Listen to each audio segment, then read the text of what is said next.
At my birthday party, my dad stood up and said loudly enough for the whole room to hear, "We all agree you should sell your house and give the money to your sister's baby fund. She needs it more." My cousins cheered, my mom smiled, and my sister wiped fake tears. I just raised my glass, opened my phone, and read out loud a message from the bank that made every fork drop at the table. I, 32M, never expected my 32nd birthday to be the night everything changed. The party was at a decent restaurant downtown, nothing too fancy, but nicer than what I usually went for. I'd picked the place myself and footed the bill for everyone because that's what I always did. My parents, my younger sister, a handful of cousins, a few aunts and uncles. About 20 people total. I'd worked hard to get where I was, and I wanted to celebrate with family. That was my first mistake. The evening started normally enough. Everyone was eating, drinking, making small talk. My sister sat across from me with her husband, and I noticed she kept touching her stomach in that exaggerated way pregnant women sometimes do when they want to make sure everyone remembers they're expecting. She was 4 months along. Mom kept glancing at her with this proud, doting expression that I recognized too well. It was the same look she'd had my entire life whenever my sister accomplished anything, no matter how small. I was used to being the background character in my own family.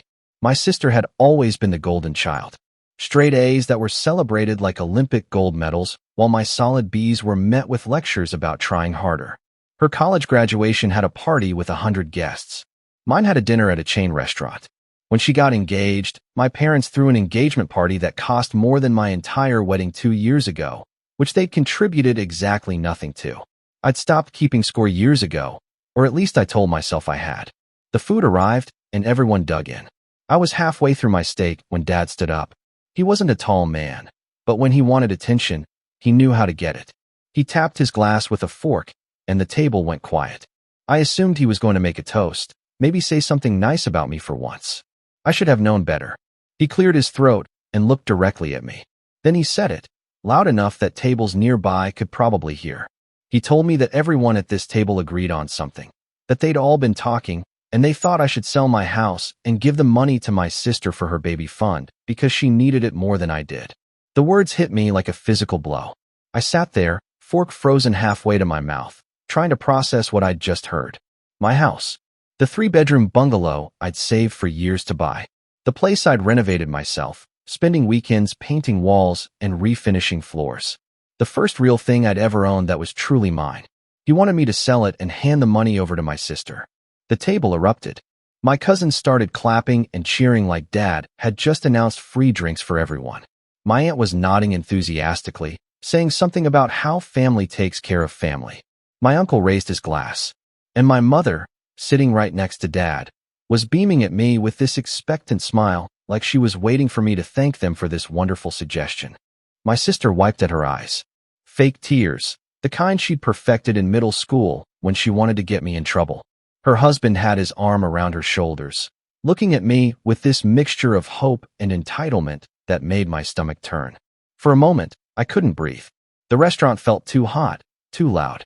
I could see mouths moving but couldn't process what anyone was saying. Something about my sister's medical bills, about how babies were expensive, about how I was single now after my divorce and didn't really need a whole house to myself. Someone mentioned that I made good money at my job, that I could afford to help out family. Nobody asked me. Nobody had pulled me aside before this dinner and had a conversation. They'd all apparently gotten together, discussed my finances, my property, my life, and decided among themselves what I should do with it. And they'd chosen my birthday dinner, a meal I was paying for, to ambush me with it. I set down my fork carefully. My hands were shaking, but I didn't want anyone to see. I took a sip of water, then another. The table was watching me now, waiting for my response. My sister had this little smile playing at the corners of her mouth, like she'd already spent the money in her head. The thing is, they didn't know everything. They didn't know about the conversations I'd overheard, the little comments that had accumulated over the years. They didn't know that 3 months ago, I'd been suspicious enough to do some digging. And they definitely didn't know what I'd discovered. I pulled out my phone. My hand was steadier now. The shock was wearing off, replaced by something colder and sharper. I scrolled through my emails until I found the one I wanted. The one that had arrived that morning, actually, with perfect timing that I couldn't have planned if I tried. I stood up. The table went quiet again. I raised my glass and told them I wanted to make a toast of my own. My voice was calm, almost pleasant. Dad sat down, looking pleased with himself. Mom was still smiling. My sister leaned forward slightly. I told them I'd received an interesting email from the bank that morning. Then I started reading it out loud. The email confirmed the final payment on my house had been processed. I was now the full, unencumbered owner of my property, completely mortgage-free, worth approximately $450,000 in the current market. Forks clattered against plates. My cousin dropped his glass. Someone gasped. But I wasn't finished. I kept reading, my voice carrying across the now silent table. The email went on to reference another matter we'd been discussing. The bank was pleased to inform me that the loan application for my sister and her husband had been declined due to the discovery of fraudulent information on their application. Specifically, they'd listed me as a co-signer and guarantor on a $300,000 loan without my knowledge or consent. My sister's face went white. Her husband was staring at his plate like he wanted to fall through the floor. My mother's smile had frozen into something grotesque. I kept going. I told the table that I'd been suspicious when my credit score had dropped unexpectedly 2 months ago. When I'd investigated, I'd discovered someone had been using my information. Applications for credit cards, personal loans, even a car lease. All in my name, all with my sister's address listed as the secondary contact. The silence was complete now. Someone's phone was ringing in the background, but nobody moved to answer it. I explained that I'd filed a police report 3 weeks ago. I'd hired a lawyer. I'd contacted the credit bureaus and the banks. Every fraudulent application had been traced back to my sister and her husband. The evidence was comprehensive. My lawyer had told me it was one of the clearer cases of identity theft he'd seen. My father tried to speak, but nothing came out. He looked at my mother, then at my sister. My sister was crying for real now, not the pretty tears from before, but ugly, gasping sobs. Her husband was trying to pull her up from the table, muttering something about leaving. I told him to sit down. My voice wasn't loud, but something in it made him freeze. I continued. I explained that the reason they needed money so desperately wasn't medical bills or baby expenses. They'd racked up over $90,000 in debt through bad investments and gambling. My brother-in-law had gotten involved in sports betting and cryptocurrency schemes. They'd lost everything, maxed out their credit cards, and were facing eviction from their apartment. My aunt started crying. My uncle was staring at my sister like he'd never seen her before. My cousins had gone completely silent. When they couldn't borrow money legitimately anymore, they'd decided to use my identity. They'd applied for loans, credit cards, even tried to take out a second mortgage on my house by forging documents. That last one had failed, thank God, because I'd set up fraud alerts on my property after the first few incidents. My mother found her voice. She asked me how I could do this, how I could accuse my own sister of such things. Her voice was shrill, desperate. She said my sister was pregnant, that I was going to ruin her life. I looked at her. I asked her if she'd known. The question hung in the air. She didn't answer, but her face told me everything. She'd known, maybe not all the details, but enough. And Dad, from the way he was staring at his plate, had known too. This entire birthday ambush had been their way of fixing it. Get me to sell the house willingly, give them money to my sister, and all their problems would go away. I'd be the hero. The family would be saved. Except I wasn't willing to set myself on fire to keep them warm anymore. I told them the police were investigating. My lawyer had sent cease and desist letters. Every credit bureau had been notified. I was pursuing full legal action for identity theft, fraud, and forgery. I'd calculated the damages at around $120,000 when you included the legal fees I'd incurred, the interest on fraudulent accounts I'd had to dispute, and the damage to my credit score. My sister was begging now. She said she was sorry, that they'd been desperate, that they'd planned to pay it back. Her husband was silent, head in his hands. I told her that being desperate didn't give her the right to steal my identity and my future. I asked her if she'd thought about what would have happened if I hadn't caught it. If those loans had defaulted, I would have been responsible. My house could have been seized. My credit would have been destroyed. My entire life would have been derailed. And for what? So they could cover their gambling debts? Dad tried a different approach. He said I was being selfish, that family helped each other. He brought up times they'd helped me, loans I'd borrowed as a teenager, the time they'd let me stay with them after college for 6 months while I found a job. I reminded him I'd paid back every penny I'd ever borrowed. With interest. And I'd paid rent for those 6 months, even though he liked to pretend I hadn't. I'd kept every receipt, every bank transfer. I pulled up my phone again and showed him the records. The table was disintegrating. My aunt was arguing with my uncle. My cousins were whispering furiously among themselves. One of them, the one who'd cheered the loudest earlier, tried to say something about forgiveness and moving forward. I turned to him. I asked if he'd be willing to forgive someone who stole $100,000 from him. I asked if he'd be willing to hand over his house to cover someone else's gambling debts. He shut up quickly. My mother was crying now too, saying I was tearing the family apart. She begged me to reconsider, to think about the baby. I told her I'd thought about almost nothing else for 3 weeks. I'd thought about how my sister's child would be raised by parents who saw nothing wrong with stealing from family. I'd thought about how my parents had been complicit, how they'd probably encouraged this whole scheme. I'd thought about every birthday, every holiday, every family event where I'd been overlooked and undervalued while my sister was celebrated for simply existing. This wasn't about one incident. This was about a lifetime of being told I didn't matter as much. And I was done. I told them I was pursuing full prosecution. My sister and her husband would likely face criminal charges. They'd definitely face civil penalties. My lawyer was confident we'd win damages that would cover my costs, and then some. And my house. I was keeping it. In fact, I was keeping everything. I was cutting them all off completely. My sister screamed at me. She called me heartless, cruel, a monster. She said she hoped I'd be happy alone in my big, empty house with nobody who loved me. I told her I'd rather be alone than surrounded by people who only valued me for what they could take. I stood up, pulled out my wallet, and dropped enough cash on the table to cover my meal alone. I told them they could figure out the rest of the bill themselves since they were so good at making financial decisions for other people. Then I walked out. Update 1. It's been 2 weeks since the birthday dinner. The aftermath has been exactly as messy as you'd expect. My phone exploded that night. Texts, calls, voicemails from every family member who'd been at that dinner and several who hadn't. Most of them were telling me I'd overreacted. A few were begging me to reconsider for the sake of family unity. My mother left me a voicemail that was 20 minutes of her crying and telling me how disappointed she was in the man I'd become. I blocked every single one of them. My lawyer called the next morning. The bank had provided additional evidence that my sister and her husband had attempted to access my accounts multiple times over the past 6 months. They tried to add themselves as authorized users on my credit cards. They'd called my bank pretending to be me, trying to get information about my balances.